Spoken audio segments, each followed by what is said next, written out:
This year, the Operation Roundup board voted for some big grant changes, and we really hope those help y'all over the next year.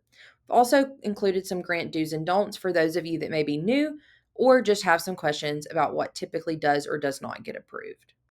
The maximum grant request threshold has increased to $750 per teacher per grant cycle. So it was $500 and now you can request up to $750. The board knows that teachers like to request grants to be shared among one grade or one subject across the school. Now you can do that with just one grant request. This means that multiple teachers can go in together to request a single item to be shared. The only caveat is each teacher's name has to be listed on the grant request. The max is $750 per teacher included in the grant request. So, if you have 4 teachers included in the grant request, you can do 750 times 4 to get your total amount maximum.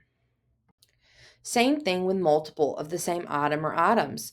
We know that sometimes the whole grade may want to do the exact same lesson or the exact same manipulatives. So instead of every teacher in the 3rd grade requesting the same thing as separate grant requests, you can now all go in for one big grant request for a multiple of the same item.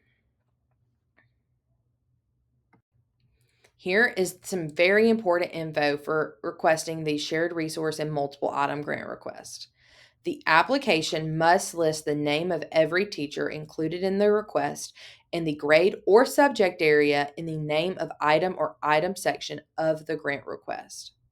This means, let's say 3 teachers have gone in together.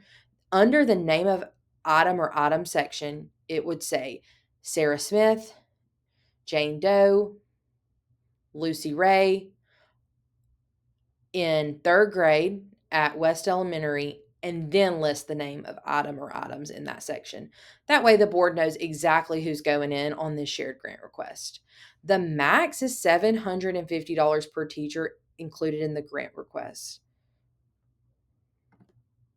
This means that 4 teachers together can submit a grant request for a total of $3,000.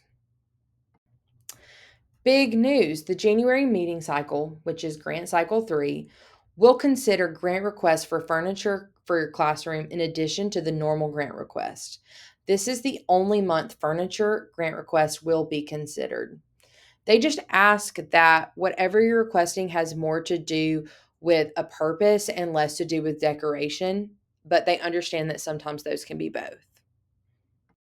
Here is a list of dues for requesting items from Operation Roundup. This is a long list, and you might want to pause it and look it over. And if you have any questions about what they do or don't approve, you can always email us at operationroundup@colemanec.com.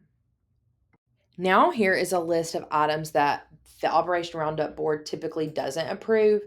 This doesn't mean that they are never approved, it just means in most cases they are not. If you have any questions, you can always email us at operationroundup@colemanec.com. That's all. If you have any questions, please email us at operationroundup@colemanec.com. We are always happy to help you.